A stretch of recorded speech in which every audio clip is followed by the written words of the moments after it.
R$ 1 trilhão em impostos doados a petroleiras estrangeiras. Dinheiro suficiente para construir inúmeras escolas, hospitais, infraestrutura, desenvolvimento de tecnologias e muitos outros fatores de melhorias das condições de vida dos brasileiros, incluindo maior oferta de trabalho em todos os níveis profissionais e salariais. Lesa pátria, a mais hedionda, a mais revoltante, a mais canalha, a mais destruidora de todas as corrupções. A criminosa lei da reforma da Previdência, a criminosa lei da reforma dos direitos trabalhistas, o criminoso ataque e desmantelamento da Petrobras, a criminosa lei de congelamento dos gastos com educação e saúde por 20 anos, também chamada de PEC da maldade ou PEC do fim do mundo, a criminosa redução, achatamento do salário mínimo, a criminosa entrega do petróleo do pré-sal a preços vis às empresas de petróleos estrangeiras, a criminosa redução para 68% da capacidade de refino das refinarias da Petrobras e o consequente aumento das importações desses produtos, a criminosa quebra do monopólio estratégico das importações de derivados de petróleo, a criminosa equiparação dos preços de derivados de petróleo aos mais elevados preços internacionais, para proteger os abusivos lucros das importadoras de derivados de petróleo. Os consequentes e abusivos preços do diesel, da gasolina e do gás de cozinha, os quais levaram à greve de caminhoneiros de maio de 2018, com nefastos e pesados prejuízos morais e econômicos de toda a população brasileira. A criminosa venda das estatais a preços aviltantes de quase nada. Essas e outras leis criminosas, atendendo a um maquiavélico plano arquitetado que vem do exterior, elaborado em um ou mais institutos situados nos Estados Unidos, estão sendo votadas por brasileiros traidores da pátria. Pela minha mãezinha, Melanie, minhas 3 filhas, meu neto, pelo Brasil, eu voto sim. Brasileiros que se dispõem a trair seu próprio país. Brasileiros que foram colocados no poder para cometerem esses crimes de lesa pátria. Brasileiros que estão vendendo os trilhões das riquezas do Brasil e do povo brasileiro a preços de quase nada, em troca de vantagens e propinas multimilionárias em milhões de dólares e euros. São leis criminosas que vão restringir o poder aquisitivo do povo. Vão restringir a economia, a atividade empresarial, a oferta de empregos, aumentar os índices de desemprego e ignorância do povo, gerar mais pobreza e miséria e, consequentemente, aumentar os já quase insuportáveis índices de criminalidade, violência e horrores do nosso país. Causar o caos. Ricos, pobres, elites, pequenos, médios e até grandes empresários, todos seremos vítimas.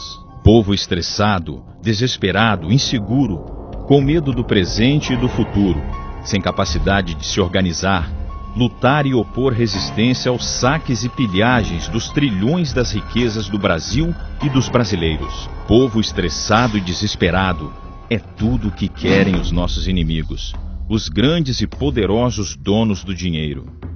E nossos poderosos inimigos são os de grandes interesses financeiros estrangeiros, banqueiros e grandes acionistas de todas as médias e grandes empresas de sociedade anônima de todo o mundo. Os grandes interesses financeiros internacionais organizam-se em uma organização sob o comando de Jacob Rothschild, o primeiro e único trilionário em dólares do mundo. Uma pergunta: por que a mídia noticiosa, a qual você acredita que tem como objetivo fundamental fazer denúncias de tudo que seja ilegal, não noticia, não informa, não comenta, esconde cuidadosamente tudo isto de você? Por que a mídia não faz campanhas histéricas contra esses atos aviltantes de sabotagem do país durante 24 horas por dia, de manhã, de tarde, de noite, de madrugada, como fez e tem feito a favor da Lava Jato? A Operação Lava Jato. Nova fase da Operação Lava Jato. Estão sendo cumpridos 23 mandados em São Paulo e Santa Catarina. A 24ª etapa da Operação Lava Jato. Por que a mídia, principalmente a Globo, não atiça a sua indignação, a sua revolta, o seu ódio contra tudo isso? Será se a mídia não direciona você a acreditar naquilo que ela quer que você acredite? Não será que os proprietários da mídia não são comprados, dominados e controlados pelos nossos poderosos inimigos, os quais, com seu imenso poder de dinheiro, controlam não só a mídia brasileira, mas também toda a mídia ocidental, incluindo a mídia dos Estados Unidos? Por trabalharem para nossos inimigos, não fariam os proprietários da mídia brasileira parte da quadrilha que está no poder e são também brasileiros bandidos, traidores da pátria? Não dá para perceber que a mídia, com sua histérica falsidade de corrupção, batendo inúmeras vezes por dia, transformou em verdade as suas mentiras inventadas? Enganou o povo e colaborou decisivamente para a triste realidade brasileira atual. Essa mesma mídia escondeu do povo uma série notável e importantíssima de realizações ocorridas entre 2002 e 2014, as quais influenciaram positiva e decisivamente a vida de todos os brasileiros. Havia e há um motivo principal para a mídia proceder desta maneira. No final de 2007, a Petrobras encontrou a primeira reserva do pré-sal, uma gigantesca riqueza em petróleo localizada no mar, no litoral de Santos, São Paulo, e no litoral de Campos, no Rio de Janeiro. A reserva do pré-sal é considerada uma das maiores reservas de petróleo do mundo. Hoje é avaliada em mais de 18 trilhões de dólares americanos, mas que cresce a cada momento em que são descobertos novos poços de petróleos adjacentes. O governo que estava no poder à época da descoberta das reservas emitiu a Lei 12.351, que, entre outros dispositivos, assegurava para os brasileiros a maior parcela da enorme riqueza do pré-sal, e regulando e limitando a participação das petroleiras estrangeiras. Além do pré-sal, havia e há também cobiça dos nossos inimigos pela Petrobras, a qual, além de ter condição de melhor viabilizar a exploração das reservas do pré-sal, havia se valorizado quase 10 vezes no período entre 2003 e 2013, e seu lucro aumentara quase 6 vezes no mesmo período. Por esses e outros motivos, o governo que estava no poder em 2013 era um fator de resistência, um entrave às pretensões de tomada e posse. A mídia inventou, criou e, a partir de 2013, lançou várias acusações de corrupção contra o governo que estava no poder. E configura crime de responsabilidade. A análise técnica dos autos de todos os processos mostra claramente que em nenhum caso das acusações levantadas pela mídia contra os acusados houve qualquer tipo de culpa ou crime por parte dos indiciados.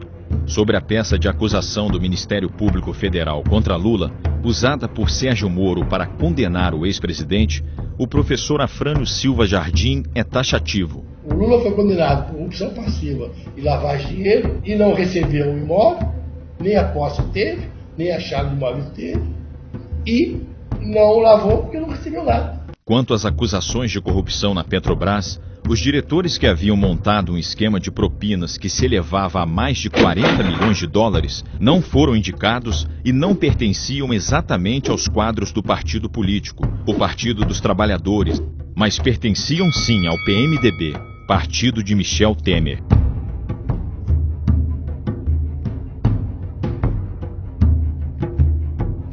Mas com histérica falsidade e oportunas, quando não acossadas e assustadas colaborações de delatores, a mídia forjou e noticiou acusações de corrupção à Lava Jato durante 24 horas por dia, noticiando as chamadas delações premiadas. Além da chamada grande mídia, a internet e as redes sociais foram inundadas com charges e vídeos, criados evidentemente por excelentes profissionais da comunicação. Não teriam sido elaborados no Instituto Milênio, situado no Rio de Janeiro, por jornalistas, comunicadores, humoristas e chargistas globais do mais alto nível profissional e salarial? A intensa campanha de corrupção, batendo praticamente 24 horas por dia e sem que houvesse nenhuma outra fonte de informação popular, fez com que as pessoas não tivessem como raciocinar sobre tal campanha, questionar até que ponto eram verdadeiras as acusações. Fez as pessoas terem como objeto de ódio e como bandidos aqueles que deveriam ter como seus heróis, e abriu o caminho para o ilegal, absurdo, injustificável e inconstitucional impeachment. o qual levou a quadrilha de brasileiros bandidos, traidores da pátria ao poder, para, em nome de nossos inimigos, destruir deliberadamente o Brasil e levar o povo brasileiro a um país de condições de vida infernais. O preço dessa fatura do diesel está ficando cada vez mais caro e o governo resolveu sacrificar áreas sociais, saúde, ou seja, a conta da população que sofreu com o desabastecimento vai ser cobrada em dobro.